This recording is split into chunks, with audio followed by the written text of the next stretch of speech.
दोस्तों नमस्कार, राम राम खमागणी में डीआर सोलंकी और आप देख रहे हैं देवमाला यूट्यूब चैनल। साथियों, मैं आपको बता दूं कि आज संविधान निर्माता और भारत रत्न डॉक्टर बाबा साहब भीमराव अम्बेडकर की 133वीं जयंती है दोस्तों। और आज यहाँ पर पिपाड़ शहर के अंदर पुराना बस स्टैंड के पास में अम्बेडकर सर्किल के पास में बहुत ही बड़ा अच्छा प्रोग्राम रखा हुआ है। और यहाँ पर जयंती के ऊपर यहाँ पर माल्यार्पण और पुष्प अर्पित कर रहे हैं दोस्तों। और ये जितने भी जो यहाँ पर तमाम यहाँ पर जो यहाँ आए हुए हैं, ये बाबा साहब के अनुयायी है और वो बाबा साहब के भगत हैं दोस्तों। मैं आपको बता दूं कि जिस प्रकार से बाबा साहब का सहयोग और जिस प्रकार से बाबा साहब का संविधान के ऊपर सहयोग रहा है, भारतीय संविधान के ऊपर, वो बहुत ही काबिल तारीफ है दोस्तों। जितने भी यहाँ पर जो विद्वान लोग यहाँ पर खड़े हैं, उनसे हम बात करेंगे कि वो क्या किस प्रकार से बाबा साहब के बारे में जानते हैं, क्या बाबा साहब के बारे में कितना वो जानते हैं, और उनसे बात करेंगे दोस्तों। मैं आपको बता दूँ यहाँ पर ये बहुत बड़े सीनियर हमारे पिपाड़ शहर के आसपास के, और मैं आपको बता दूँ कि सबसे पहले श्री कृष्ण जी सिसोदिया से बात करेंगे कि वो बाबा साहब के बारे में कितना जानते हैं। साहब नमस्कार। सबसे पहले नमस्कार। सबसे पहले तो आपको बाबा साहब की इस पावन पुण्य तिथि पर बहुत बहुत बधाई। धन्यवाद साहब। हाँ, जय भीम। जय भीम। प्यारे साथियों, आज बाबा साहब की 133वीं जयंती पिपाड़ शहर के अंदर मनाई जा रही है। बाबा साहब एक वो शख्सियत है जो पूरे विश्व में सबसे बुद्धिमान व्यक्ति माने जाते हैं। जी जी, और इनकी सबसे बड़ी देन हमारी है वो भारत का एक लिखित संविधान, बिल्कुल, जो कि विश्व का सबसे बड़ा संविधान है। और इस संविधान के माध्यम से बाबा साहब ने दलितों को, पिछड़ों को, मजदूरों को, किसानों को, महिलाओं को बहुत से अधिकार दिए हैं। और आज हम उन अधिकारों का पालन कर रहे हैं, उस अधिकारों को वो कर रहे हैं। तो बाबा साहब के दिए हुए अधिकारों के कारण ही हम आज स्वतंत्र रूप से ये जयंती मना रहे हैं और हम समाज के बराबर जो है पहुंच रहे हैं। शिक्षा का प्रसार हो रहा है। बाबा साहब ने 3 संदेश दिए थे: संगठित रहो, शिक्षित रहो, संगठित रहो, संघर्ष करूं। और सबसे बड़ा जो है संघर्ष करना, अपने अधिकारों के लिए संघर्ष करना सबसे बड़ी बात है। और ये निरंतर चलता रहेगा। और भारत के संविधान की हम शपथ लेते हैं कि बाबा साहब के संविधान को अखंड रहेंगे। इसके लिए चाहे कितना भी बलिदान देना पड़े हमें, हम बलिदान देने के लिए तैयार रहेंगे। जय भीम। जय भीम। दोस्तों मैं आपको बता दूं, बहुत ही अच्छी बात बता दी इन्होंने कि बाबा साहब का क्या बड़ा योगदान था भारतीय संविधान के अंदर और शिक्षा के प्रति। मैं अब प्रेमचंद जी सिसोदिया से बात करेंगे और उनसे पूछेंगे कि बाबा साहब का जो भारतीय संविधान के अंदर और भारतीय जो सामाजिक कल्याण के अंदर बाबा साहब का क्या योगदान था, किस प्रकार से बाबा साहब ने एक भारतीय उभरते हुए भारत को उन्होंने किस प्रकार से एक अच्छी परिपाटी के रूप में शिक्षा के प्रति और न्याय दिलाने के लिए क्या, ये बताइए सर आप। सभी को जय भीम, नमस्कार। 133वीं जयंती पर पधारे सभी का हार्दिक स्वागत और अभिनंदन। बाबा साहब के द्वारा दिए गए अधिकार ये किसी एक कास्ट के लिए नहीं था, सभी जातियों के लिए था। अब समझने का फेर है, समझ के कारण है ना, एक कास्ट के ऊपर सौंप रखा है, जबकि बाबा साहब पूरी जातियों का है, एक जाति का एक विशेष एक जाति के नहीं है और सबको बराबर अधिकार दे रखे हैं। इसलिए आज कम से कम 70-75 साल तक है ना ये अपना संविधान चल रहा है और बाबा साहब को याद कर रहे हैं। केवल एक ही SC/ST की कौम नहीं याद कर रही है, OBC जनरल सारे अभी वर्तमान समय में अभी सारे आकर के माल्यार्पण करके गए हैं और पुष्प अर्पित करके गए हैं। बिल्कुल सर, यहाँ पर बहुत ही अच्छा माहौल यहाँ पर देखा गया। सारे कम्युनिटीज़ के लोग यहाँ पर आए और बाबा साहब के यहाँ पर माल्यार्पण और पुष्प अर्पित किया। ये बिल्कुल बात सही है। मैं आपसे पूछना चाहूँगा कि बाबा साहब ने महिलाओं के लिए और दूसरी कम्युनिटी के लिए क्या किया, ये बताइए। महिलाओं के लिए शिक्षा का अधिकार, नौकरियों में उनको अधिकार दिए गए। 33% कोटा, 35% कोटा महिलाओं के लिए अलग से उन्होंने रखा है कि ज़्यादा से ज़्यादा महिलाएं पढ़ लिख कर गए एक अपनी जिम्मेदारी, अपने परिवार की जिम्मेदारी निभा सके और अच्छी अच्छी नौकरियों के अंदर। आज भी आप देखा जाए तो आपको मालूम होगा कि संविधान के अंदर प्रत्येक वैकेंसी के अंदर स्त्रियों की वैकेंसी निकलती है, वो 33% 35% कोटे के आधार पर निकलती है। और आज देखिए तमाम परिवार के अंदर, हर परिवार के अंदर एक एक दो दो स्त्रियां सर्विस पर लगी हुई है। ये बाबा साहब की देन है। बिल्कुल बिल्कुल सर, बहुत अच्छा लगा। इन्होंने बिल्कुल डिटेल से पूरे तरीके से इन्होंने बताया कि बाबा साहब की क्या देन थी। सिर्फ और सिर्फ वो SC ST के लिए नहीं, उन्होंने OBC के लिए, महिलाओं के लिए भी उन्होंने बहुत बड़ा योगदान दिया। दोस्तों मैं आपको बता दूं, यहाँ पर पिपाड़ शहर के हमारे यहाँ चेयरमैन साहब सोहन जी और चेयरमैन प्रतिनिधि, उनसे बात करेंगे कि बाबा साहब के ऊपर यहाँ पर आए हो आप, आपका बहुत बहुत धन्यवाद और स्वागत। आप बताइए बाबा साहब के बारे में क्या जानते हैं? आज बाबा साहब की जयंती है, इसलिए आप सबको हार्दिक बधाई, शुभकामनाएं।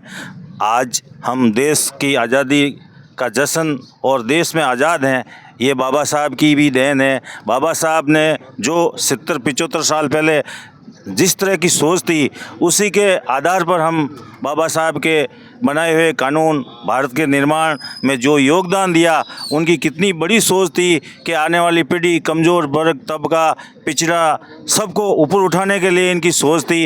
ये तो महात्मा गांधी के बराबर थे कि आज भारत में सभी जाति धर्म के लोग एक साथ खड़े हैं, यही बाबा साहब की देन है। हम आप सबको ये जयंती पर बधाई और खुशी की कामना करते हैं। धन्यवाद। चेयरमैन साहब ने बहुत बड़ी बात बता दी कि बाबा साहब की बहुत बड़ी देन है यहाँ पर, और यहाँ सुबह से ही हर प्रकार के अलग अलग कम्युनिटीज़ के लोग आकर के जो बाबा साहब के यहाँ पुष्प अर्पित कर रहे हैं। मैं और किनसे बात करूँगा? जवाहरलाल जी से भी बात करेंगे कि वो किस प्रकार से बाबा साहब के बारे में पूरा डिटेल से बताएं साहब। आज बाबा साहब की 133वीं जयंती पर सभी को हार्दिक बधाई और धन्यवाद। हम बाबा साहब महामानव प्रकाश पंच को जो है सत नमन करते हैं। अभी मेरे से पूर्व वक्ता ने जो आपको जानकारी दी है, उसी के अनुरूप ये जो है महामानव विश्व में जो है इनके बराबर आज तक जो है विद्वान कोई भी नहीं हुआ, और इन्होंने जो विशेष तौर से हमारे लिए अधिकार और कानून दिए, वो उसी के बलबूते पर हम आज जो है इतने जो है आगे बढ़ रहे हैं। तो मेरा इस मौके पर यही आपसे कहना है कि हमारे इस संविधान को अक्षुण्ण और अखंड बनाए रखना है, और उसके लिए हमें चाहे कितना भी बलिदान देना पड़े। वर्तमान परिस्थिति आप देख रहे हो कि किस तरह से जो है हमारे हकों और कानूनों को जो है दबाया जा रहा है, कुचला जा रहा है, और उसका प्रयास किया जा रहा है। तो इस मौके पर मैं सभी महानुभावों से, आए हुए आगंतुकों से यही कहना चाहूँगा कि हमें संगठित होकर के, जैसा कि बाबा साहब का जो है संदेश है, शिक्षित रहो, संगठित रहो, संघर्ष करो, तो उसी के अनुरूप हमें जो है संगठित रहते हुए संघर्ष करना है, और जो हमें दबाने और कुचलने का प्रयास किया जा रहा है उनको मुंह तोड़ जवाब देना है। इस मौके पर मैं पुनः आप सबका एक बार हार्दिक अभिनंदन और स्वागत करता हूँ। जय भीम, जय हिंद।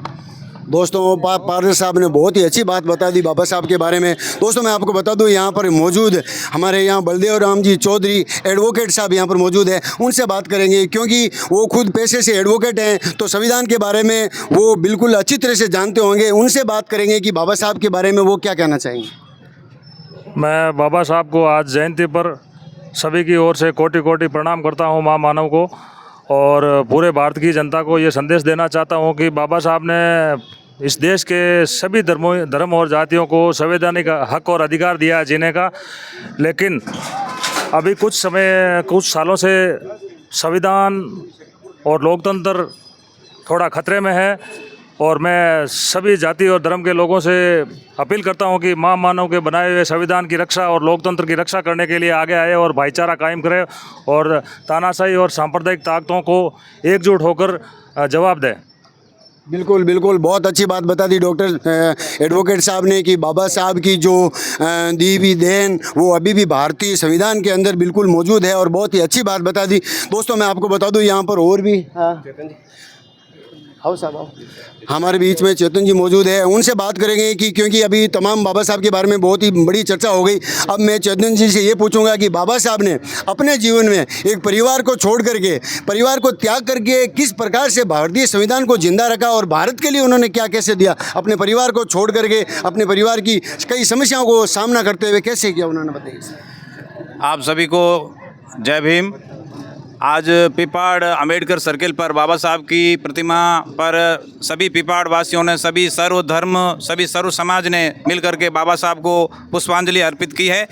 और मैं ये कहना चाहता हूँ कि जो भी देश के महापुरुष होते हैं उनको कोई न कोई अपने कर्तव्य से, कृत्य से उनको याद किया जाता है। तो बाबा साहब भीमराव अम्बेडकर उस परिस्थितियों में पूरे भारत में ही नहीं, पूरे विश्व में वो एक ऐसी शख्सियत थी कि उस टाइम भारत सरकार ने बाबा साहब को संविधान निर्माण के लिए एक ड्राफ्टिंग कमेटी का अध्यक्ष बनाया तो उनकी हैसियत से, उनकी बहुत योग्यता से उनको उनका ड्राफ्टिंग कमेटी का अध्यक्ष बनाया था। शायद उस समय उनके समान इतना कोई विद्वान नहीं था। आजकल तो बहुत सारे विद्वान बन जाते हैं, खूब सारे साहित्य लिख लेते हैं, लेकिन उस परिस्थितियों के अंदर उस समय में बाबा साहब के समान ऐसा कोई विद्वान नहीं था और उन्होंने वास्तव में अपनी प्रतिभा से पूरे विश्व को लोहा मनवाया अपना, और एक इतना बड़ा शानदार अद्भुत सभी के लिए, सर्व समाज के लिए, पूरे देश के लिए एक संविधान का निर्माण किया। इसके लिए हम सभी देशवासी, विशेष तौर से हमारे यहाँ पिपाड़वासी, आपका बाबा साहब के प्रति सादर नमन प्रकट करते हैं। जय हिंद, जय भीम। दोस्तों बहुत अच्छी बात बता दी इन्होंने। ये बात बताई कि बाबा साहब ने किस परिस्थितियों में पढ़ाई करके, किस परिस्थितियों में उन्होंने आगे बढ़ करके भारतीय संविधान को लिखा, और भारत में नहीं पूरे विश्व के अंदर बाबा साहब का नाम है। अब राणा राम जी से बात करेंगे क्योंकि वो हमारे यहाँ पर बहुत ही बुजुर्ग हैं, वो ज़्यादा जानते होंगे बाबा साहब के बारे में, उन्होंने बहुत ज़्यादा बाबा साहब के बारे में पढ़ा होगा। तो बताइए आप साहब बाबा साहब। सबको मेरा हार्दिक जय भीम। पास में रखो। हाँ, मैं सन 84 में हमने अम्बेडकर जयंती मनाई, तो हमारी सोच थी कि बाबा साहब तो सभी वर्ग के हैं तो सबसे चंदा लिया जाए। तो हम लोग एक बड़ बोले के पास पहुंच गए। उन्होंने कहा कि भाई बाबा साहब ने किया तो तुम्हारा भला किया, हमारा क्या किया। मैंने कहा कि भाई बाबा साहब ने भला किया तो सब जाति वर्ग के लोगों को किया है और नारी को समान दर्जा दिया है, तभी तो इंदिरा गांधी जी प्रथम भारत की महिला प्रधानमंत्री बनी थी। और बाबा साहब विश्व के महान 5वें नंबर के विद्वान थे, पढ़े लिखे। आज तक की इनके बरोबर आज तक हमारे भारत में करोड़ों अरबोपति है, लेकिन इनके पास में जितनी डिग्रियां हैं, ऐसी डिग्री आज तक किसी ने हासिल नहीं की है। ये मैं जो बात कहता हूँ वो सत्य है। जय भीम। बहुत अच्छी बात बता दी इन्होंने। और डॉक्टर सोनग्रा साहब से भी बात करेंगे, थोड़ा बहुत बाबा साहब के बारे में एक बार थोड़ा दुनिया। सबसे पहले तो जय भीम। और 134वीं जयंती के उपलक्ष्य में 133वीं डॉक्टर बाबा साहब के, तो सभी के लिए बहुत कुछ किया है बाबा साहब ने। इसके लिए बहुत बहुत धन्यवाद है सब, और थैंक यू। जय करो। जय जय जय जय जय भीम। जय भीम, जय भीम, जय जय जय जय जय भीम। जय भीम, जय भीम। अमर रहे, अमर रहे। जय जय जय जय जय भीम। जय भीम, जय भीम। भारतीय संविधान जिंदाबाद, भारतीय संविधान जिंदाबाद। ठीक है।